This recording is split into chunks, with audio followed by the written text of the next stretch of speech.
to today's webinar from the Open Group. Today is the third in a series of events being brought to us by a very active member of the Open Group, Biz Design. Before I hand over to our speaker today, Bas van Giels, for Biz Design, I'd just like to go over a few housekeeping issues to keep the event moving forward smoothly. My name is Simon Lofthouse and I'm your host. Today's event is being recorded, so if any reason you have to leave early, or if you have any local technical difficulties, then a recording of this event will be available from tomorrow. And anyone that's registered for this event will get an email with the appropriate URL where you can access that recording. This event, we would encourage you to ask questions. That is one of the main objectives of bringing these events to you. There are two ways to submit questions. You can write your question into the text chat facility, or more easily, you can write it into the text QA facility.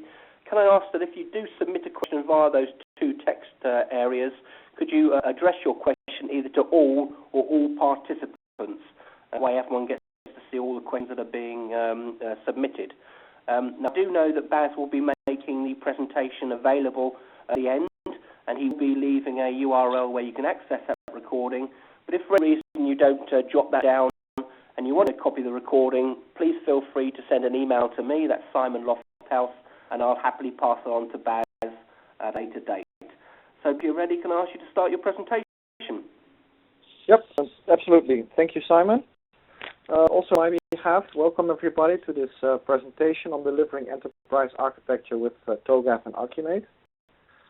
My name is Bas van Giels and I'm a consultant for Biz Design, as was mentioned earlier.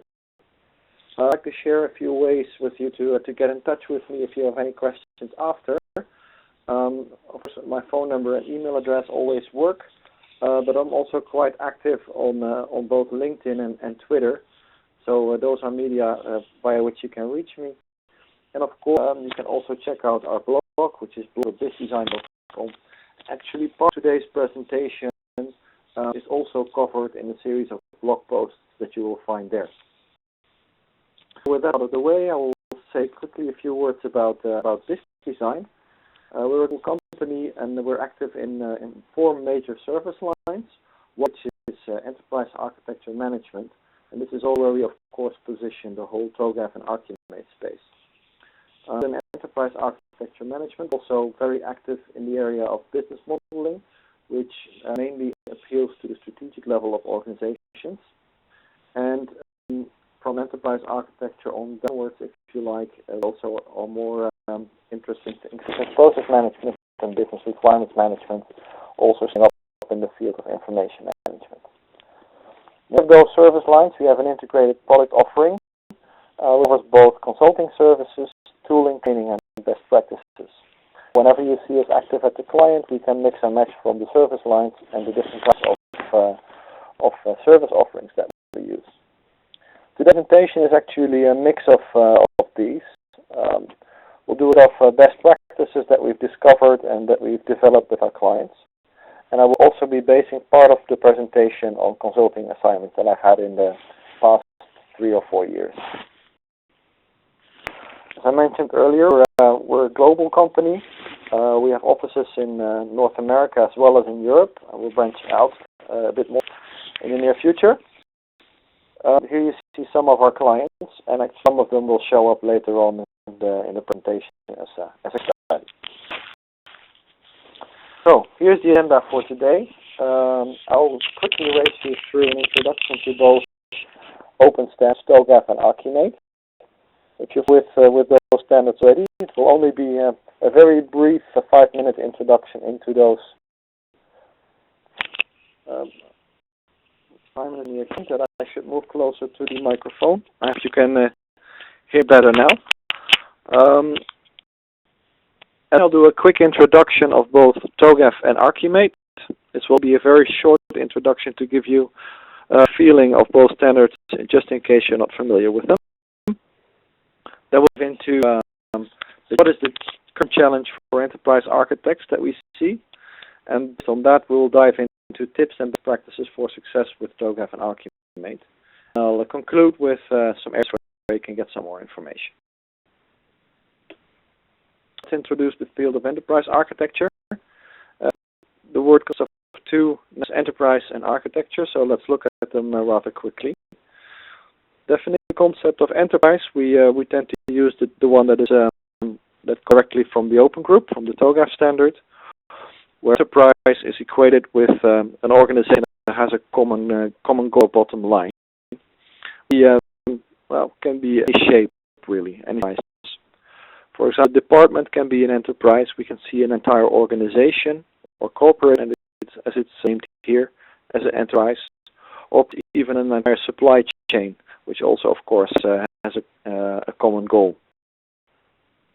So with the concept of enterprise defined as an organization or a group of organizations, we then have to look into the definition of architecture, and we rely on the TOGAF standard, which defines architecture of a system as a fundamental organization of a system, embodied component relations, and so on, as well as the principles guiding design and evolution. Now that's quite a mouthful, so we tend to abbreviate that with structure vision. One thing I'd like to point out here is that the definition, as is mentioned here, is sometimes seen as abstract, but I think it's actually quite a powerful definition. If I add this definition to, for example, a city, and in the back here you see one of my favorite cities, Toronto. A typical North American city is organized essentially in a grid, right? So the mental organization of a North American city is seen as a grid, and there are certain principles that underlie this organization. For it's easier to navigate in such a grid-like structure, and so it makes it easier to sell pieces of it because you can more easily calculate the area of the piece of land.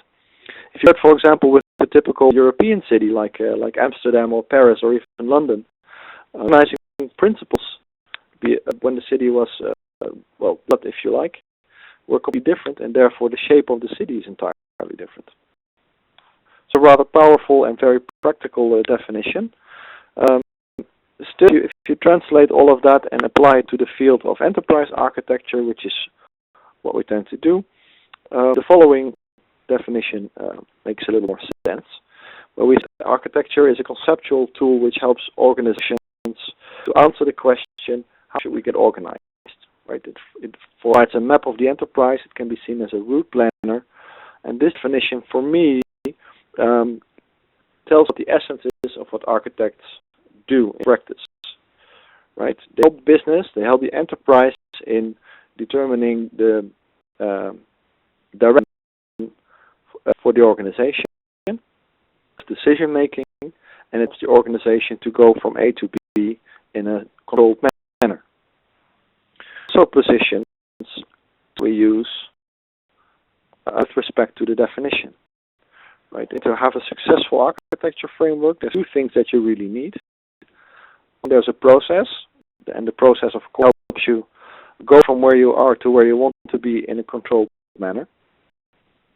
The language with which you can talk with various stakeholders about the change that you're about to commence. And the standards that we're talking about today, TOGAF and ArchiMate, both standards are being maintained by the Open Group, are actually a very powerful combination to make that happen. Look at them briefly. The 6 main components of TOGAF. Start at the top left, the architecture development method, which is, in my opinion, the core of the entire standard. It can be seen as the process that will help us going from a vision, which is phase A, architecture steps in B, C, D, to a program in EF that we can actually execute and govern and make sure that the vision that we came up with in phase A is actually implemented. The ADM is very generic and applicable to a wide range of organizations, or even to various settings with the same organization. We need to tailor it to the specific situations. And that's where the ADM guidelines and techniques comes in. Of TOGAF that we use a lot in practice. And interestingly, depending on the context, there's different parts of this component. Phases of the ADM we make deliverables, and in order to structure them and making sure that we use the same language, you can use the architecture content framework. ACF maps one-on-one with ArchiMate, so as I'll show you in a minute, the direct mapping between concepts in the and ArchiMate. It also aligns nicely with the ADM. I'll skip the enterprise, continue in the reference model section for now. Just making sure to mention that storing architecture deliverables and linking them to more generic deliverables is one of the powerful capabilities in TOGAF. But of course, the ADM has to be driven by people. Architecture capability framework, which is positioned here at the bottom right, provides a good way of assessing and furthering the architecture capability of organizations. This is introduced in TOGAF 9, and I expect a lot from it in the next versions that we will see. So I would like to emphasize this part and make sure that you have a good look if starting to use TOGAF. As for ArchiMate, I'll quickly give you a run through the core of ArchiMate. This is a language that was developed in the Netherlands in 2002-2003. And in that time, we noticed that there were a lot of languages, modeling languages that were aiming at a specific domain. So we saw languages which are mostly tailored for business process modeling, that were mostly suitable for application modeling, either high level or detailed, and so forth and so on. Linking the different domains was still a bit problematic. And doing so was one of the core drivers behind the developing ArchiMate. Well, the core framework here, the language structured in 3 layers: the business layer, application layer, and technology layer. They somewhat map on the top phases B, C, and D. But other than that, the language is also structured in such a way that we have 3 different aspects. Active structure elements are elements that show behavior. Behavioral elements are the actual behavior itself. And last but not least, the passive structure are those elements that undergo or the result of behavior. Right? If you look here, for example, a business actor in a business role, both are structure elements. The business actor in its role shows certain behavior which can be represented by the business process concept. Doing so, business process accesses or updates or reads objects, which is the structure element here. Same kind of reasoning applies to the application layer and the technology layer. Now, if you look at this diagram, you'll notice a lot of different symbols and different lines. So it may seem like a very complex language to learn, but actually it's not. There's a lot of symmetry between the layers, and actually there's also a lot of symmetry between the columns. For example, if you look at the middle column, and from the top down, then we'll see that a service, and a product, and a service again, a function, a service again, and then a function again. So every time you cross the boundary of a layer, you'll bump into a service concept. So there's a lot of symmetry there. Another one, for example, every time you move from an active structure element to a behavioral element, you'll note that there's the same line drawn here, which is the assignment relation that expresses the fact that an active structure element executes or is involved in the execution of a behavior element. So again, a lot of symmetry there, and learning the language should not be too hard, as we see in practice. It's a very high-level introduction. There's a bit more to the language, as we'll see, but for now it should be enough. If we map the ArchiMate core framework onto TOGAF's ADM, see that those 3 layers, the business layer, application layer, and technology layer, map on phases B, C, and D. There's a lot more to the ADM than just doing those 3 phases. Early phases, preliminary and phase A, but also in requirements management, what we typically do there is look at stakeholders, drivers and concerns, the goals for change, and of course also specific requirements and principles. And to model those explicitly, also we developed the motivation extension. I won't go that in too much detail there. I believe there are several good webinars available on the Open Group websites where you can have a look at those extensions. Also, a few good white papers about this.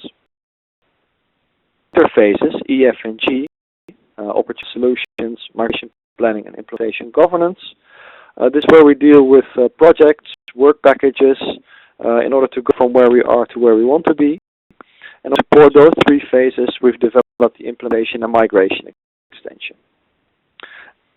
Together with motivation and core, the two extensions give you a powerful tool to support TOGAF in practice. So that out of the way, without further ado, let's look at the state of the art. If I look at my consulting practice and see what's going on in the field of enterprise architecture, I see the following. It's that in many organizations, enterprise architecture is still considered to be an IT discipline, rather than a strategic partner that delivers business value. I find that, to say the least, it is a lot of enterprise architects have an IT background, but if you look at the development of our standards, ArchiMate in specific, you see that our focus is more and more in helping the business to achieve their goals. It might be a reputation issue, and before I dive into tips on getting started with TOGAF and ArchiMate and deliver value with those standards, I'd like to spend a bit of time to investigate this issue.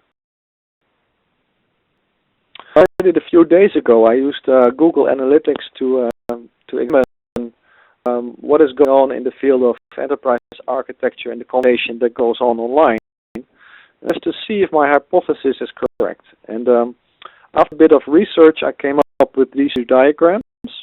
And of course, interpreting those numbers can be a little bit tricky. So I'll go over my line of thought with you on these two, and hopefully you'll agree with me. If we look at the top diagram, here we have the body of three search terms. Architecture in blue, which had a peak in the early 2000s, and then it stabilized somewhat. It seems still fairly stable. Enterprise architecture, we also had a big peak in the 2005-2006 area, and then the decline was in the diagram here. And the area of strategic architecture is pretty stable and also below, at least here. Now, in terms of statistics, a discipline its own, but what I get from this diagram is that at least in terms of attention in the conversation online, in terms of enterprise architecture, that's to be a done deal. To me, this suggests that most people don't know what enterprise architecture is, which is a good thing. But we're still, of course, struggling with implementation in practice. The other lines tell a different story. Business architecture seems to be somewhat more popular in the early 2000s, and then it stabilized. And to me, and the same, of course, for strategic architecture. We talk about it every now and then. Most people seem to agree that it's a good idea to push architecture to the strategic level, but it hasn't really taken off yet. Expect for the next 3, 4, 5 years to see a slow increase in popularity of those terms. As if enterprise architecture matures, it's time to put those two to the forefront. So look then at RAM, which does a similar story with a slightly different accent, different focus. This is where we look at some frameworks. In blue, TOGAF, in red, ArchiMate, the brownish color, Zachman, and at the bottom in the green we'll see the business model canvas. What we can see here is that the Zachman framework seems to decline in popularity and is stabilizing somewhat, which is a good thing. TOGAF is growing in popularity still. It seems to be a fairly steady incline. Suggests that its adoption rate is going up. So starting in 2006, we see a slow incline in ArchiMate, and I think that's in part because TOGAF and ArchiMate are very complementary and they support each other rather nicely, as I just explained earlier in my slides. And there's a big incline in the popularity of the business model canvas. Look in this picture, and especially the last one, the increased popularity of the business model canvas. To me, this suggests that the field, the conversation online, slowly moving towards a business focus rather than an IT focus. because dig a little bit deeper and look at the popularity of specific keywords that are related to enterprise architecture, then we see that application architecture and enterprise applications still dominate the conversation. And if you go down, then the business architecture, it's a list, but it's not all that popular. What I'm hoping for, what I'm speculating on, is pretty soon we'll see terms coming up like value, change, risk management, and more business value type keywords being associated with enterprise architecture as we continue to deliver value to our business partners. Just a prediction. I thought this, but based on the numbers and the conversations that I see with my consulting assignments, it seems to be quite a good bet that we're slowly moving towards business impact. Obviously quite important for getting started with TOGAF and ArchiMate. There is news. I was Googling to see where we are with enterprise architecture schooling. Both on LinkedIn, on the top, we saw some discussions recently about enterprise architectures being in MBA programs. We like that discussion. We see some developments around that here in the Netherlands, but also at the bottom left, University of Toronto School of Continuing Studies also offers a certificate in enterprise architecture. I do believe that with EA moving out of the pure IT space and moving into the business school arena, teach the leaders of the upcoming professionals in the next 2-3 years, a little bit longer, into push EA in the business and strategy realm, which in my opinion is where we should be. That's where we can have the biggest impact. That's some really exciting news. So let's look at some implications. What does it mean for us if we want to deliver value with architecture in general and TOGAF and ArchiMate in specific? Now, I follow 2 basic rules. Rule 1, for adding value. If you're not adding value, then you shouldn't be doing what you're doing. 2 is be prepared. Right? Be prepared for whatever it is that business is going to ask you next. Now, I've learned from practice that if you do not follow rules number 1 and 2, then your reputation will very quickly be crushed. Right? You can have the greatest framework, you can have the greatest staff, but if you're not ready, you're not prepared to deliver when business asks you to join in on the discussion, to make certain things happen, then your reputation is going down the hill. So if you're investing a lot of money and there's no real value that comes out of it, same thing, your reputation will go down the drain, and pretty soon you'll find yourself without funding. So following those 2 rules is a bad thing. And as a corollary from that, it suggests that you should work with the business and not so much for the business.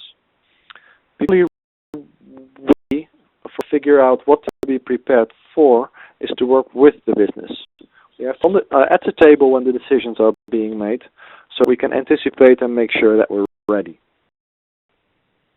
So let that in the back of our minds. Let's see the outline of a blog post series that I mentioned earlier in my introduction. It's running on our blog, blog.bizdesign.com, and I would like to structure my sessions for you in 3 areas: aiming the architecture function, establishing the architecture function, and executing architecture, right? The delivery of doing enterprise architecture. Now, with respect to aiming, I will focus on how to embed the enterprise architecture in practice. I'll also say a few words about the role of the architecture board. Then I'll move on to establishing a proper architecture capability, where I'll say a few words about establishing the team.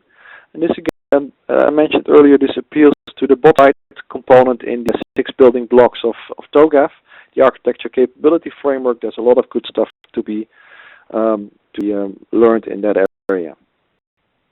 But at least the proof of the pudding is in the eating, of course. I'll say a few words about the execution of actually the architecture in practice.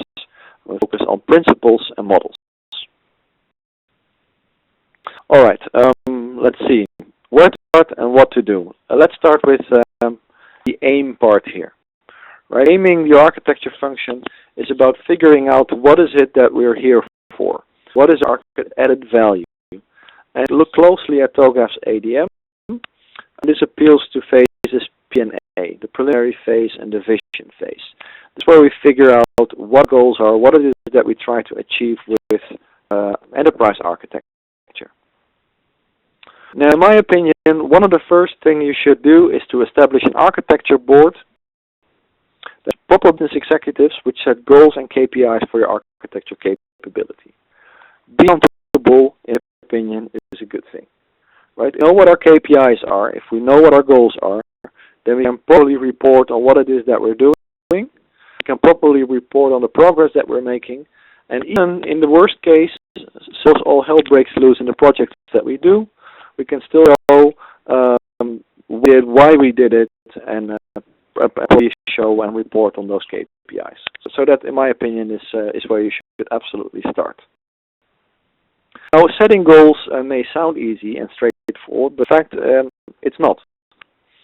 In my opinion, based on what I've seen in practice, I see a lot of architecture groups in organizations that are very busy with themselves, right? Focus on the architecture capability and really look at the business and strategic drivers of the entire organization.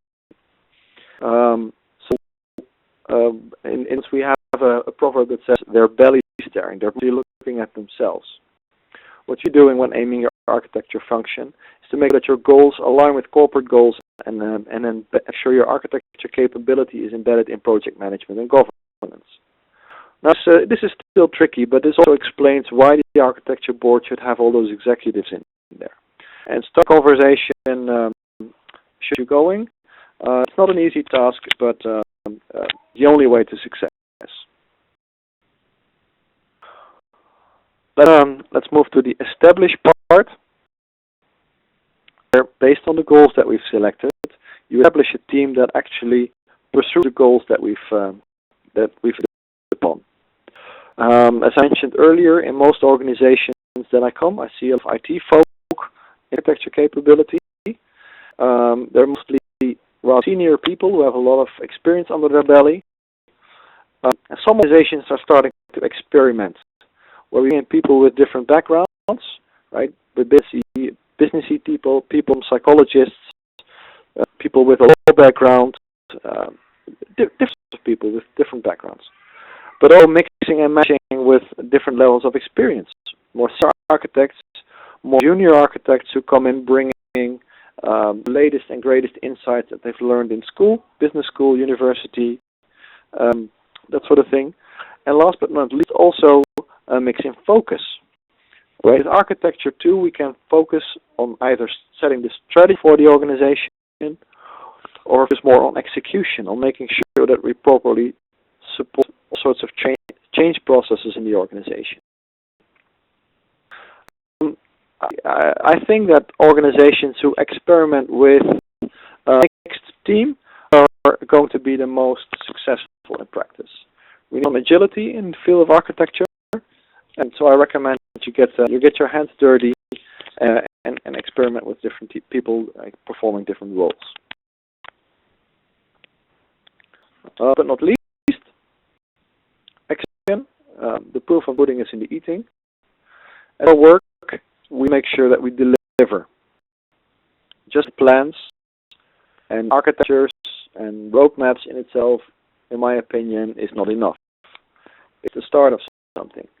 So we architecture capability that we've established with the goal in mind to actually deliver. So why I said we should not work for this, we should work with the business. Together you execute and you deliver the value that we're after. Now, if we work with the business, that also means communication. And this is where ArchiMate actually comes in. We should balance principles, all sorts of models and other visuals. I believe that a lot of progress is being made in that field. Where I used to see a lot of very vague PowerPoints or extremely mathematical and complex models, I see organizations now mixing and matching a proper combination of formalism, for example, using ArchiMate, and then mixing and matching with different visuals. What I said, we should not work for this, we should work with the business. Together, you execute and you deliver the value that we're after. Now, if we work with the business, that also means communication. And this is where ArchiMate actually comes in. We should balance principles, all sorts of models and other visuals. and visualizations that are styled specifically for specific stakeholder groups to ease the burden of communication and making sure that everyone understands what we're talking about, the insight that they need to make proper decisions, implement them properly using the ADM in TOGAF. So there's one more thing with respect to the execution phase that I would like to mention. Something that we don't see enough, unfortunately, that we claim our successes, celebrate the successes, and there grow the architecture practice. My clients actually they did a really cool thing. They actually celebrated every successful completion of the ADM cycle by taking the entire architecture team plus business sponsor out to dinner. So every time we complete the cycle, we've finished the project under architecture. That is something that deserves some celebration with, well, at least with drinks in their opinion, apparently. Good idea. Let's look at how you can do that in practice. For sport, I've selected two cases. I focused more on TOGAF. I'll start with that one, and then I'll move on to an example in the ArchiMate space. The thing for this case study is a Telecom organization in North America that we helped the last 2 or 3 years. They for the IT department, they trained a lot of their staff in TOGAF. They selected TOGAF as their architecture framework of choice. They have a big solutioning process, which basically is the process from someone in the business having a good idea that impacts IT, leads all the way up to the moment where IT has delivered its results. At that time, the solutioning process was mostly based on waterfall principles. They've moved on to a more agile version of the process since, but when we started, it was mostly waterfall. And one of the questions that they were struggling with is, if we want to get started with TOGAF and support this solutioning process, how are we as architecture going to add value? So how are we going to support this and bring something to the table? This is a tricky question. And when we were on board, one of the first things that we did was to have a look at the solutioning process. Now, the solutioning process, you can see it drawn here at the top. Basically, it consists of a few phases where we develop a high-level concept, which is a piece of paper that says, well, we as the telecom organization would now start branching out also into the field of banking, or we would like to offer a new type of services, or all those really business ideas. Next phase is where we assess and align the impact, figuring out if from a business strategy perspective this is really a good idea. And in the case, then we move on where we select an approach. Either we build ourselves or we ask our strategic partner, the vendor selection. Last but not least, we use the SDLC to actually implement the idea that we had. That was their process. How are we going to support this with TOGAF?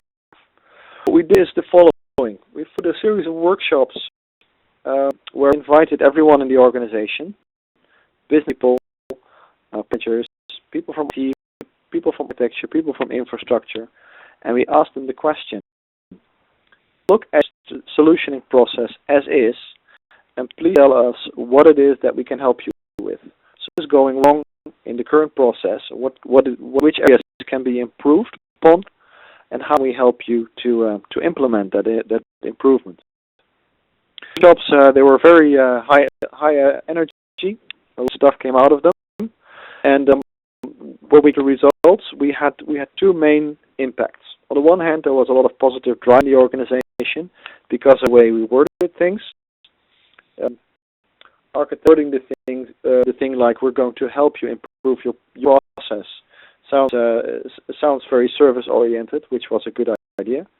And simply we had inputs which we could map directly on the phases of the ADM. Exactly what you see here in this ArchiMate diagram. We hear that in the early phases of the development of concept, what we could help them with was speed formulation of vision.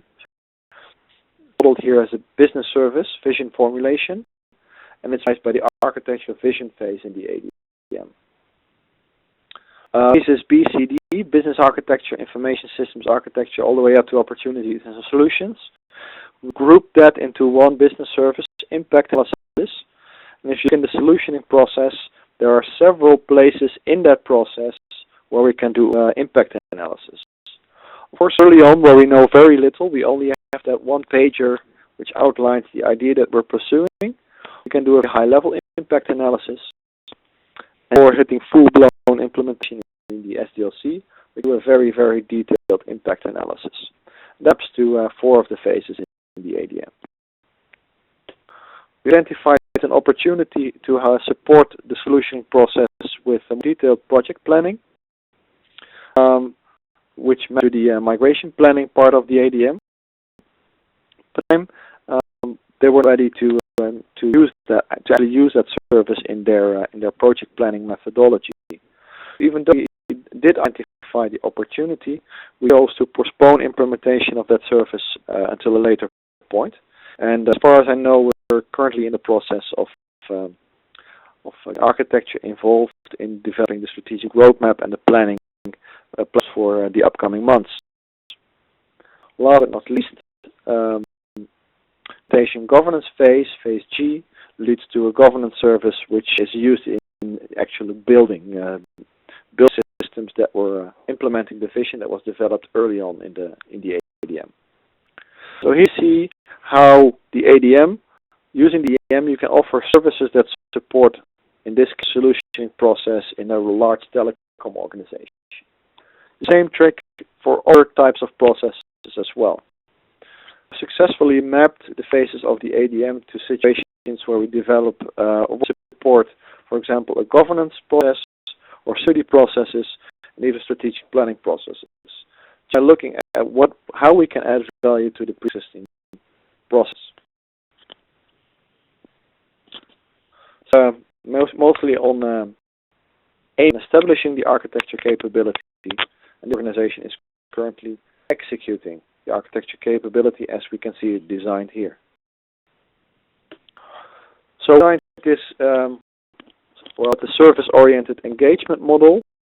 Worked with the architecture team to specify what types of models that would best support organization. We played a bit with a mix of ArchiMate models, UI models, entity relationship diagrams on the formal side of things, and more back-of-the-napkin style visualizations on the more informal things. We came up with a really effective set of deliverables that support this organization in practice. Functional questions were mostly translated to ArchiMate model viewpoints that we use in the deliverables. And we also built a customized meta model that the specific needs of the organization. So earlier on I showed you the heart of the ArchiMate core meta model and used about 75% of the concepts that you saw there. Because you do not need all concepts to get you started in the beginning. So ArchiMate is also a topic I'd like to cover with you. And that's actually the next part of my presentation. Here setting is a large Dutch organization in the social security sector. And about 4 years ago they were on the verge of a very large enterprise transformation. Well, from a siloed approach to an end-to-end customer delivery approach. Rather than having to, as a customer, having to talk to each of the silos separately, they wanted to tilt the organization and go to a process where you can talk to the organization and get an integrated answer that over each of the 5 silos that they have there. So you ask one question and you get an integrated response, irrespective of how many silos that question impacts. They selected ArchiMate as a language to investigate the impact of this transformation, which right, it was on business process, it was on people, the big there was of course a major IT impact, and in order to get a clear answer to the question how are we going to organize ourselves, they used ArchiMate. And the challenge that we had was to simplify the meta model so the architecture could use it consistently. Right, we have about a dozen people that use it consistently and improve enterprise-wide communication about architecture. What we did was the following. Irrespective of which architect drew up a model, it should all look the same. It should always be interpreted the same, not who actually did it. So if person A or person B made a model, it should be nearly the same model in the end. That of course means that's quite a challenge, and it took us quite a bit of time to actually go all the distance, and I'll show you the results in a minute. We're still working with ArchiMate 1.0, and the entire meta model can be seen here. And again, we followed a workshop approach. The focus was on the architecture team itself, so we invited only the architects for this exercise. We had a dozen people in the room, and we had a series of workshops where we looked at each of those concepts that you see here, and we asked the question, do we really need the concept, yes or no? And if we need it, can we come up with a practical example in our organization? The concepts were removed, as you can see here. A lot of them remain, so we had to come up with examples for the concept of a business service. We had to come up with an example of business process. And as you can imagine, they had a whole layering of business processes from customer to customer process, work instruction. So we really had to define each of those concepts and come up with good examples. Not only that, we also had to look at the relations. So we asked the question, okay, given the fact that we removed some of the concepts from the meta model, and given the fact that a lot of relations do not make sense in our specific context, what relations do we are left in the meta model, and can we come up with a proper example illustrating the use of that specific relation? But this took us a few weeks to complete, and then we ended up with the following meta model. And these concepts and about 80% of the relations that they used in practice. This is a really simplified version of the full meta model in ArchiMate.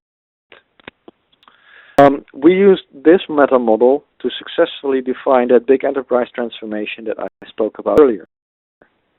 We achieved the situation where we could road test the situation where I gave a modeling challenge to two different architects, and they came up with nearly the same answer in terms of a model. We were very successful in communicating these still rather formal models to all sorts of business stakeholders. So I believe that in going through the motions and investing the time, improving architecture, the communication within the architecture team, where we're able to help to effectively implement this big transformation project in practice. Whoops, that's a bit too fast. So where to leave us? Look at trends as I discussed earlier, to see where TOGAF is and where we are going. Then I see several things. On the one hand, TOGAF is designed to be used in many different situations. And one of the strong points of TOGAF is that it helps you to tailor it to your own needs. I can't study enough. Whenever I give a TOGAF training, I always emphasize have a really good look at phase P, where it explicitly tells you along with initiatives that are already there. If you have a good project management approach, by all means use it. If you have a good risk management approach or security approach in place, by all means build bridges and align with things that are already there. Or if I look at what's going on at the open group conferences, where I see, for example, ITIL and the SAPSA frameworks are being more and more aligned with TOGAF, to me, these are all signals that enterprise architecture is increasingly embedded in business practice, which will help us focus on getting the actual results that we're after. If we achieve the results and we manage to celebrate them, that will slowly bring us in a position where we can talk about business architecture, possibly even at a strategic level. TOGAF is supported by ArchiMate, and ArchiMate has many built-in capabilities for cross-domain modeling, analysis with domain as well as across domains, and even time-based time series. Where are we now? Where are we next time? And what is the gap? also has advanced visualization options for various stakeholders. There are tooling in, for example, Business Design Architect has many abilities for visualizing things differently, either in the standard ArchiMate notation, modified notations, or even outputting things like lists, tables, cross tables, matrices, you name it. It's in the model, we can get it out for you. If that will impact communication with business stakeholders a lot. So, for open standards, that's a big thing. I think open standards are necessary to furthering our discipline. Both since they're open and you can have a look and even influence the development of the standard, it works really well for incremental adoption with organizations. You don't have to go all the way, select what you need, and go from there. Supported with many different tools. Business Architect is one of them, but there are many other tools out there that you can use as well. And so something to stress is that both frameworks have an extensive track record in practice, not in Europe and North America, but we also see it growing in Asia, Australia, and Africa. So there's really a lot of growth there, and I expect it to be developed further, as we can see from the diagram, the statistics that I showed you earlier. This brings me to my conclusion. A lot of information on TOGAF and ArchiMate can be found online, and I've collected a few places where you can start. There are several LinkedIn groups that have many interesting discussions on TOGAF and ArchiMate. You can see them here at the top left. I'd also like to mention that both standards, the full specification of both standards can be downloaded from the website of the Open Group. And at the right hand side of this slide, there are several blog series that you can find on blog.bizdesign.com. And if you're interested in things like training or tooling, please have a look at our website. Last but not least, if you're interested in our slides, please go to bizdesign.com/downloads. If you select webinars, then you can download the presentation, the slides that I used today. Thank you. Are there any questions? Simon? Thanks for that. That's an excellent presentation. Yes, we have a few questions. So if you have any questions, this is the opportunity now to just write them in either the text chat facility or the text QA facility, and we can work our way through them. So the first question we have here is from Dennis, as he's asking, so if corporate goals aren't clear, does that also eliminate a good implementation of EA? A very interesting question. If your corporate goals are not unclear, then I would say that impacts the demand that you have for your organization. We see a lot of organizations that struggle with the articulation of corporate goals, right? But the fact that you don't have them on paper does not mean that the corporation in itself does not have goals. Actually, I think if you're in a situation where your organization doesn't have clear documentation of corporate goals, this provides for you an opportunity to get started, while the organization in articulating their corporate goals and go from there in helping them successfully move forward.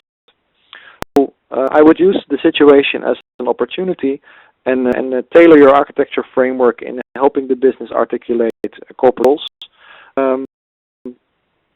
to wriggle yourself into such a position. I've got a question here about ArchiMate from Deepak. He's asking, in ArchiMate, can we see or show the live traceability between the work products of different ADM phases and between subsequent cycles of ADM? It's also a very interesting question, and I think the answer to that is yes, if you use proper tooling. We have to do on this subject because it deserves a more elaborate answer. I do believe so. Things that you do in ArchiMate is work with plateaus. Right? The plateau concept means the same in ArchiMate than in TOGAF. And I group work products into plateaus. You make visualizations where you can use, for example, color coding. Those which work products will be implemented by by which plateau. And sometimes you can even see that certain components are implemented by a series of plateaus, which means that you continue to work on as you move along. Road mapping and that sort of activities is one of the key strengths of ArchiMate. It's a full use from my opinion. I've got a couple of questions here, Baz, just about asking for clarification about the relationship between TOGAF and ArchiMate. Perhaps you could just a little bit more detail about that. The relation between TOGAF and ArchiMate. Okay, let me go back to a specific slide. Bear with me. Here. ArchiMate are two separate standards are maintained by the open group, and that's what links them together. So two standards, and one of them focuses mostly on process. Here, left-hand side, we see the TOGAF ADM, Architecture Development Method. It's a lot more to it. It has the Architecture Capability Framework, it has the Content Framework, and so forth and so on. And Archi focuses more on linking as well. So ask for the relation between the two. You use the combination because they complement each other. As you move through the ADM, as you move through the phases of the ADM, things that you do is to make all sorts of work products. They're called deliverables in the TOGAF standard. For in phase A, you make a vision document, and in BCD, you make an architecture definition document. Each of deliverables, you can use certain visualizations that form specific viewpoints. Now, the ArchiMate language has concepts that allow you to implement the viewpoints that are specified in the TOGAF standard. And that's the main relation between the two. There's one more thing to be said about this. ArchiMate was developed originally independent of the ADM. So we had ArchiMate Core that I spoke about. The adoption of ArchiMate by the Open Group has led to the two extensions that we see here, and a further mapping of concepts that are already in both standards to make sure that they align more and more. I believe one or two slight issues that we still have to resolve, but other than that, the TOGAF Enterprise Content Model maps one-on-one to the concepts in the ArchiMate specification. Answer the question. Thanks, Baz. Got a question here about ArchiMate, more detailed question. This is from Mike Clark. Does ArchiMate intend to adopt the business capability concept as the services offering, which is aggregated into a product? The capability is what we do. Do you know when this will be in the standard? Does that make sense to you, Baz? Thank you, Mike. This is a really good question.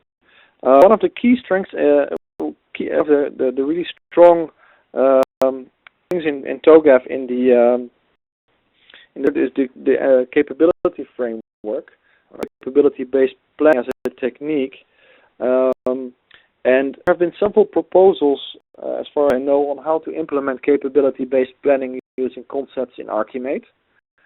The way this generally works is that people propose on how to implement something to the open group. We have a discussion about it.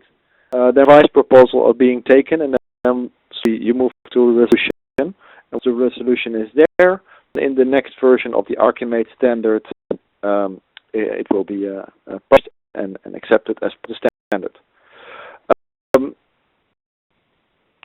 I've seen in the discussions, both online as in the open group things, several groups have been working on a proposal for how to do capability-based planning with ArchiMate.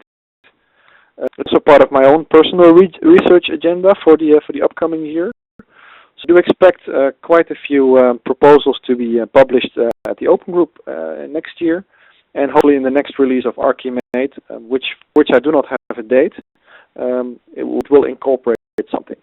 I expect a few new concepts to be added to the language, probably so a few new relations, which tie the framework to the ArchiMate core implementation and migration extension.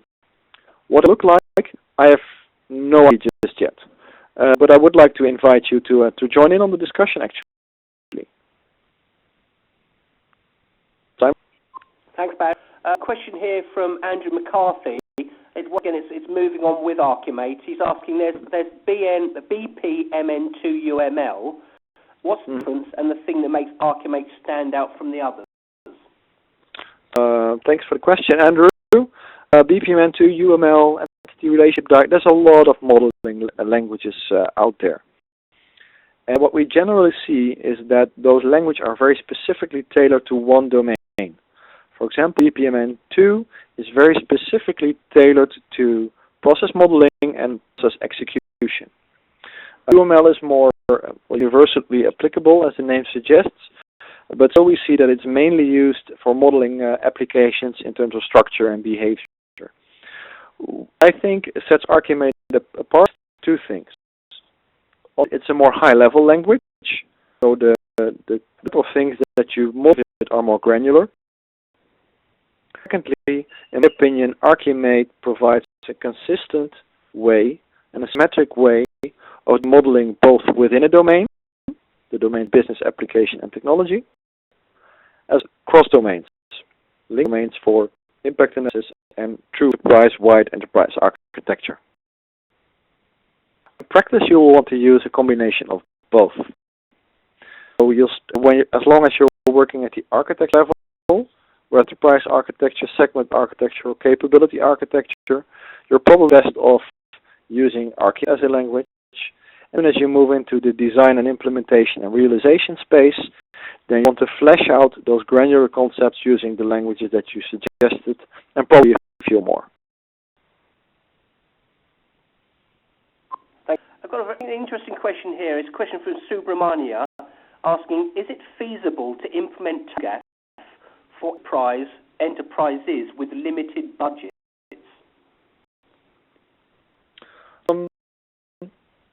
Yeah, I think so. Question though, because if you look at the standard, it is sometimes considered to be a little bit intimidating to see 850 pages of standard when you want to get started. If you look at the core and the main line of reasoning that sits behind it, and it's possible to trim it down to something that is both very agile and still has a lot of value in terms of steering or initiatives. So as organizations having limited budget, you'll move with a very agile and slim and point architecture framework with specific goals of reducing cost and those types of things, which will actually help your organization forward a lot. Right? You'll probably skip all the main formal parts of TOGAF. Maybe the full-blown enterprise content framework maybe not for you, but for example, the main line of reasoning behind the ADM, added with some of the templates for the deliverables, which you can download also from the Open Group website, will be a very good starting point for you to get started and help achieve some cost reduction. So I would think so. Yes, absolutely. Well, I'm looking at the time. I think we have just time for one more question. So I think the answer is from Prashmin. I think sometimes business and IT teams in organizations have very different viewpoints, though the same goals. How during workshops can you bring both on the same page? Well, that is, of course, that still remains a struggle, and I have mixed results with various approaches. In some cases, I managed to do the following: bring business leaders and IT folk into the room and for ArchiMate modeling with them. If you talk them through the concepts and the relations as you're doing the modeling and asking questions, okay, we're talking about this business product that we're going to release. Okay, this is how we model it. What is the impact? What are the processes? And you draw while they answer. They manage to achieve great results. I've seen cases where that absolutely would fail, and where the only thing that you can do is back of the napkin style diagrams. Then repeat and do your formal ArchiMate modeling impact analysis, and come back with another set of pre-scripted visuals that are less formal, but still grounded in the formal ArchiMate model that you developed, of course. So it really depends on the type of business leaders that we're talking about and the specific situation, and willing they are to invest in working with you in formal modeling. So that requires some, say that in English, Fingerspitzengefühl is what they say in Germany. So you have to really, in the moment, if it's going to work in your specific situation. Okay, guys. Well, as I said, that's the hour done. So I'd like to thank you very much for your time and an excellent presentation. I'd like to thank everyone for joining us today, and please do keep an eye on the Open Group website for future events that we hope to be bringing to you in the new year. So once again, Baz, many, many thanks, and thank you everyone for joining. And at this time, I'll call an end to the presentation. Thank you very much, everyone. Thank you, Sam. Bye-bye.